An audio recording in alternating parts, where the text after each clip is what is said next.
இடம் பிடிச்சிருக்கு. K Bharathiraja K Bhagyaraj அவர்களை பேச அழைக்கிறேன். எங்க டைரக்டனுடைய தாக்கம் இன்னும் இருந்துட்டு இருக்கு. ஏற்கனவே நான் சொன்ன விஷயம்தான். அதாவது எந்த பூவோட வாசமும் காற்று எந்த திசையில் வீசுதோ அந்த திசையில் தான் பயணிக்கும் எந்த பூவோட வாசனம். ஆனால் ஒரு பூவோட வாசம் மட்டும் காற்றுக்கு எதிர் திசையிலையும் கூட வாசம் வீசும். அது என்னன்னா ஒரு மனிதனுடைய நட்பண்பு அப்படிங்கிறது தான்.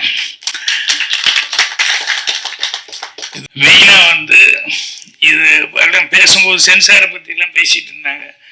சென்சார்னா எனக்குன்னு பொம்பளையில் தனியா சென்சாருக்கு அனுப்புனாங்க. என்னோட படத்துக்குன்னு சொன்னோம்னா 4 பொம்பளையும் ஒரு ஆம்பளை தான் வருவாப்புல. அது இவங்கெல்லாம் சென்சாரை பத்தி பேசும்போது நான் சிரிச்சுக்கிட்டே பார்த்துக்கிட்டு இருக்கிறேன். நான் மௌனகீதங்கள் ஒரு சீன் வச்சேன். ஆபீஸுக்கு புறப்பட்டு இருக்கும்போது அவன் பொண்டாட்டி சுகுணா சரிதா என்னங்க அப்படின்னு குடிச்சிட்டப்ப தான் வந்திருப்பாங்க. இந்த ஊக்கு மாட்ட முடியாது, அதனால என்னங்க கொஞ்சம் இந்த ஊக்கு மாட்டி விடுங்க அப்படின்னு. அவன் ஆபீஸுக்கு போனாங்க அதற்கான இதுக்கான தெரியுங்க. இப்ப இதை மாட்டேன் அதை மாட்டேங்கிறேன். அடடா கழட்டுறதுனா மட்டும் ராத்திரில எவ்வளவு வேகமா கழட்டுறீங்க. இது அந்த பொம்பளையை பிடிச்சிக்கிட்டாங்க. இல்ல சரியா இல்லை, என்ன சரியா இல்லை, டபுள் மீனிங் என்ன டைரக்ட் மீனிங் ஒரே மீனிங் தான். இது என்ன டபுள் மீனிங் எனக்கு புரியலையே அப்படின்னு. இல்ல இது எப்படி ஏமா இது என்ன புருஷன் பொண்டாட்டிக்குள்ள தானே பேசிக்கிறாங்க. ரோட்ல போறவங்க யாரோ ஒரு பொம்பளைகிட்ட போய் பேசணும். புருஷன் பொண்டாட்டிக்குள்ள அந்த நேரமா அவங்க 2 பேரும் மட்டும் பெட்ரூம்ல இருக்கும்போது பேசிக்கிறாங்க. இதுல என்ன தப்பு?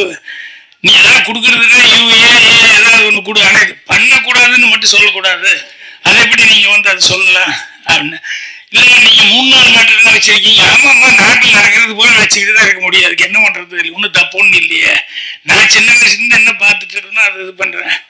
இல்ல நீங்க 3 நாள் கழிச்சு சினிமா கூட்டு போனேன் அப்ப சொல்ல வேண்டியதானே, அது கடையில வாங்கி கொடுத்தேன்னு அப்ப சொல்ல வேண்டியதானே அப்படி இப்படி சொல்லிட்டு இது ஒண்ணுதான் தானே அப்படின்னு சொல்லிட்டு இல்லை. ஆமாம்மா பொம்பளை கோவம் வரத்தான் செய்யும். அவங்க என்ன நினைச்சாங்க, ஏதோ பெரியமா வெளியூர்ல இருந்து என்ன கூப்பிட்டு போறான்னு நினைச்சா இந்த பேருக்காக தான் ரெடி ஆகிட்டு இருக்காரு அப்படின்னு சொல்லும்போது எந்த பொம்பளைக்கு தாங்கிக்க முடியும். ஸோ அந்த மாதிரி சினிமாவில் சில காட்சிகள் வருதுங்கும் போது நேச்சுரலா இருந்தது அப்படின்னு சொன்னோம்னா அது போராடி பண்ணிடலாம். பட் இவங்க இந்த டைப் இல்லை. ராம்தேவ் இப்போ வச்சிருக்கிறது பொலிட்டிக்கலா வச்சிருக்காரு. அதனால நான் அதிகமாக அந்த மாதிரி பொலிட்டிக்கல் இதில் போகணும். நம்ம பொலிட்டிக்கல் எல்லாம் இதுதான் குடும்ப நாட்டில் தான் இருக்கும் என்னோடது. ஸோ அதனால சென்சாருக்காக ஒன்றும் யோசனை பண்ணணுங்கிறதுலாம் இல்லை. எப்படி இருந்தாலும் அந்த போராட்டம் வரத்தான் செய்யும். அதில் எப்படியும் போராடி ஜெயிச்சு தான் ஆகணும், வேற வழி இல்லை. அவர் பேசும்போது நமக்கு ஒரு டெம்டேஷன் வர அளவுக்கு ஒவ்வொருத்தரை பற்றியும் சொன்னார் ராம்தேவ்.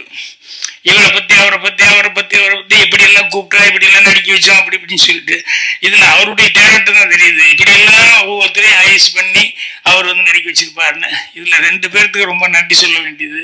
ஒண்ணு தயாரிப்பாளர் சரவணன் அவர்களுக்கு.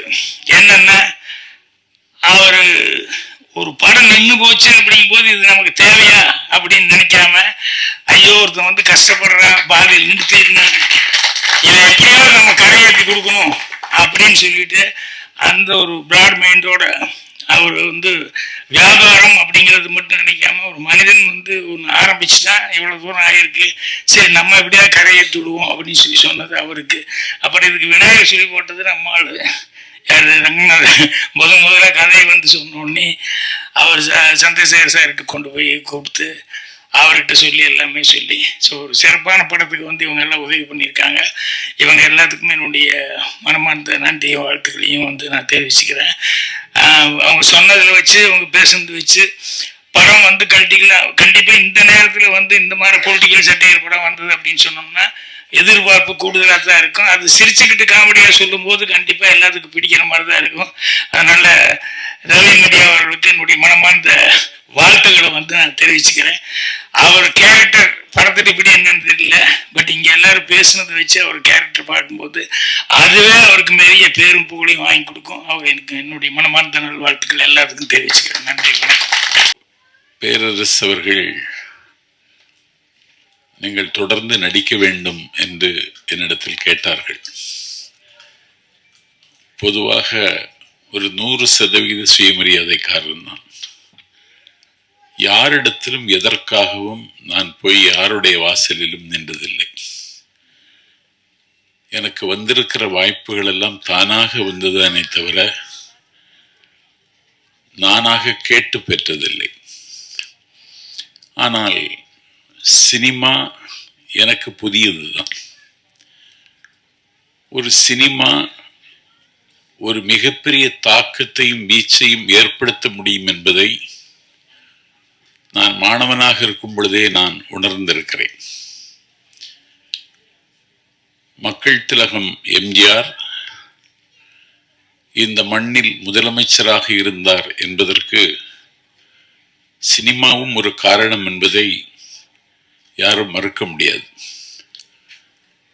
கலையும் இலக்கியமும் மக்களுக்காக என்றான் மாயோகோஸ்கி.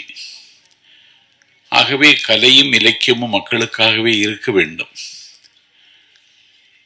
அறிஞர் பெருந்தகை அண்ணா அவர்கள் ஒரு மிகப்பெரிய பேரறிஞர். உலக வரலாற்றில் அண்ணாவுக்கு நிகரான அறிவு படைத்த தலைவர்கள் அண்ணாவுக்கு முன்னும் இல்லை பின்னும் இல்லை. ஒரு வரலாற்று மாணவனாக நாஞ்சில் சம்பத் இங்கே பதிவு செய்கிறேன். அந்த அண்ணா இந்த கலை உலகத்திற்கு என்ன செல்வாக்கு என்பதை சரியாக உள்வாங்கிக் கொண்டார். அவரே ஓர் இரவு என்கிற நாடகத்தை ஓர் இரவில் எழுதி முடித்தார். சொர்க்கவாசல் என்ற ஒரு நாடகத்தை எழுதினார். சிவாஜி கண்ட இந்து சாம்ராஜ்யம் என்றொரு நாடகத்தை எழுதி காகப்பட்டர் வேடத்தில் அண்ணாவே அரிதாரம் பூசி நடித்தார். அந்த அண்ணா அவர்கள் கலைக்கு இருக்கிற மரியாதை உணர்ந்து கொண்டு மக்கள் திலகம் எம்ஜிஆரை, நடிகமணி டிவி நாராயணசாமியை, லட்சிய நடிகர் SSRஐ அண்ணா அவர்கள் சரியாக பயன்படுத்தி கொண்டார்கள். நிலத்திமிங்கலங்கள், பண்ணை பிரபுக்கள், ஆலையரசர்கள் கொள்ளிடமாக இருந்த காங்கிரஸ் வல்லாதிக்கத்தை வீழ்த்துவதற்கு அண்ணா விரல் தேய எழுதி, குரல் தேய பேசி, கால் தேய நடந்து ஒரு 18 ஆண்டு காலம் இரவை பகலாக்கி, பகலை இரவாக்கியதற்கு பிறகும் வெகுஜன மக்களினுடைய அன்பை பெற வேண்டும் என்றால் சினிமா என்கிற ஆயுதத்தை எடுத்துக்கொள்ள வேண்டும் என்கிற முடிவுக்கு அண்ணா வந்தார். அண்ணா, காங்கிரஸை எதிர்கொள்வதற்கு என்னுடைய கையில் காசு இல்லை, ஆனால் நெஞ்சில் மாசில்லை தம்பி, உதவி செய்ய வாருங்கள் என்று அண்ணா அழைத்த பொழுது அண்ணாவினுடைய அணிவகுப்பில் இருந்த தம்பிமார்கள் வரிசையாக நின்று அண்ணாவுக்கு தேர்தல் நிதி கொடுத்தார்கள். அந்த வரிசையில் தங்கத்தில் முகமெடுத்து சந்தனத்தில் உடலெடுத்து வந்த சரித்திர தலைவன் மக்கள் திலகம் எம்ஜிஆரும் அந்த வரிசையில் நிற்கிறார். அண்ணா எம்ஜிஆரை பார்த்த உடனே, நீ எதற்கு நிதி தர வந்தாய்? நீ தேர்தல் யுத்த காலத்தில் தெருவில் உன் முகம் காட்டு, 30 லட்சம் ஓட்டுகள் பெட்டியில் வந்து விழும் என்று அண்ணா அவர்கள் எம்ஜிஆரை பார்த்து அன்றைக்கு சொன்னார்கள். ஆகவே சினிமாவுக்கும் தமிழ்நாட்டுக்கும் இருக்கிற உறவு என்பது வானத்துக்கும் சிறகுக்குமான உறவு. அந்த உறவு காலந்தோறும் யாராவது ஒருவர் புதுப்பித்துக் கொண்டே வருகிறார். அந்த வகையில்தான் தளபதி விஜய் இன்றைக்கு அந்த இடத்தை எட்டியிருக்கிறார். அந்த இயக்கத்தில் ஒரு கேம்பெயின் செக்ரட்டரி என்கிற பொறுப்பை ஏற்றிருக்கிற நான் கொஞ்சம் பரபரப்பு, டைட் ஷெட்யூல் என்பார்கள். ராம்தேவ் என்னை ஒரு சூரிய உதயத்தில் அழைத்தார். ஒரு சினிமாவில் நீங்கள் நடிக்க வேண்டும் என்று. என்ன கதை என்று கேட்டேன். கொஞ்சம் அரசியல் சார்ந்ததுதான் என்றார். பார்த்தால் இதில் அரசியல் நெடி, அரசியல் நையாண்டி, அரசியல் காமெடி தொடர்ந்து இந்த படத்தில் அணிவகுத்து வருகிறது. அந்த படத்திலே நான் நடித்ததில் எனக்கு மிகுந்த மகிழ்ச்சி.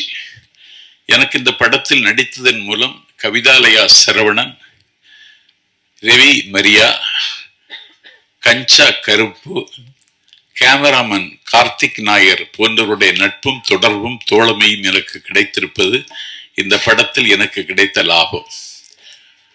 ஆனால் ஒன்று, அரசியல் நெடி கடந்த படங்கள் தொடர்ந்து வர வேண்டும். ஏனென்றால் ஒரு சொற்பொழிவாளனுக்கும் எழுத்தாளனுக்கும் தான் அரசையும் அரசாங்கத்தையும் அவலத்தையும் அம்பலப்படுத்த வேண்டும் என்கிற பொறுப்பு இல்லை. சினிமாவுக்கும் அந்த பொறுப்பு இருக்கிறது. Right to differ, right to criticise, எல்லாற்றையும் விமர்சிக்க வேண்டிய கடமை சினிமாவுக்கும் இருக்கிறது. அந்த வகையில் இந்த படத்தை சரியான இடத்தில் கொண்டு வந்து தம்பி ராம்தேவ் இயக்கி இதை வெற்றிகரமாக இன்றைக்கு வெளிக்கொண்டுகிற ஒரு இடத்தில் அவர் வந்து நிற்கிறார். இந்த படத்திலே அரசியல் நையாண்டி நெடி எல்லாம் இருந்தது என்பதை விட இந்த படம் சமகால சூழலை பதிவு செய்திருக்கிறது. எப்போது ஒரு கலைஞன் சமகாலத்தை பற்றி சிந்திக்காமல் படம் எடுக்கவில்லையோ அந்த படம் தோற்று போகும், தொலைந்து போகும். ஆகவே சமகால சூழலை மையமாக வைத்து எடுத்திருக்கிற இந்த படம் பெரிய ஸ்டார் நட்சத்திர தகுதி உள்ளவர்கள் இந்த படத்தில் அணிவகுக்கவில்லை. நான் ஒரு புலிவாளன், அண்ணன் பழக்கருப்பையா ஒரு புலிவாளர். நாங்களெல்லாம் இந்த படத்தில் நடித்திருக்கிறோம் என்று சொன்னால் ஒரு கலைக்கும் இலக்கியத்துக்கும் மதிப்பு கொடுக்க வேண்டும் என்பதல்ல. ஒரு சமகால சூழலை பதிவு செய்கிற படம் நீண்ட இடைவெளிக்கு பிறகு தமிழ்நாட்டில் வருகிறது, வந்திருக்கிறது என்றால் அந்த கடமையை செய்தவன் இயக்குனர் ராம்தேவ். அவருக்கு முகமாகவும் அவருடைய தாகத்திற்கு தண்ணீராகவும் அவருடைய பசிக்கு சோறாகவும் கவிதாலயா சரவணன் அவர்கள் வாய்த்தார்கள். 3 நாட்கள் தேனியில் முற்றுகையிட்டு இந்த படத்தில் நடித்து கொடுத்ததில் நான் மிகுந்த மகிழ்ச்சி அடைந்தேன். இந்த படத்தினுடைய வெளியீடு விரைவில் வரும் என்று நான் கருதுகிறேன். என்னை பொறுத்தவரையில் தொடர்ந்து இது போன்ற படங்கள் வர வேண்டும். படங்கள் வருவதன் மூலம்தான் இந்த கலையையும் நாம் பாதுகாக்க வேண்டிய கடமை இருக்கிறது. ஏனென்றால் ஒரு நுகர்வு கலாச்சாரத்தின் நுகத்தடியில் நீங்களும் நானும் பூட்டப்பட்டு விட்டோம். எல்லோரும் இன்றைக்கு ஆண்ட்ராய்டு போனிலேயே தங்களுடைய பொழுதையெல்லாம் செலவழித்துக் கொண்டிருக்கிறார்கள். செத்து கிடக்கிறவன் கையிலும் போன் இருக்கிறது. அப்பொழுதும் போன் ஒலிக்கிறது. பக்கத்தில் இருக்கிறவன் இதை எடுக்கிறான். அண்ணாச்சி இல்லையான்னு கேட்டான், போயிட்டாருன்னா. இல்லையே, வருவேன்னு சொன்னாரேங்கிறான். அவருதான் போயிட்டாருன்னா. திருப்பி எப்ப வருவாருன்னு கேட்டான். வர முடியாத ஊருக்கு போயிருக்கிறார், இனிமேல் வரமாட்டார்னு சொன்னவரும் விட மாட்டேங்கிறான். இப்படி தொலைபேசியை கட்டி அழுது கொண்டிருக்கிற ஒரு சமூகத்தில் ஒரு பெரிய ரெவல்யூஷனரி, இன்னும் சொல்லப்போனால் ஒரு கல்ச்சுரல் ரெவல்யூஷன் உருவாக்க வேண்டிய கடமை இயக்குநர்களுக்கும் சினிமா உலகத்திற்கும் இருக்கிறது. அது ஒரு மிகப்பெரிய வேலை தான். அந்த வேலையை செய்வதற்கு வருகிற காலத்தில் திரையுலகத்தில் இருக்கிற பிரமுகர்கள் முன் வந்தால் நாடும் வீடும் நலமாகும் என்பதை சுட்டிக்காட்டி பல வெற்றி படங்களை இயக்குகிற கடமை வருகிற காலத்தில் ராம்தேவுக்கு கிடைக்க வேண்டும் என்றும் கவிதாலயா சரவணன் அவரை கைவிட்டு விடக்கூடாது என்றும் கேட்டு இந்த படம் வெற்றி பெற என்னுடைய வாழ்த்தை தெரிவித்து விடைபெறுகிறேன். நன்றி, வணக்கம்.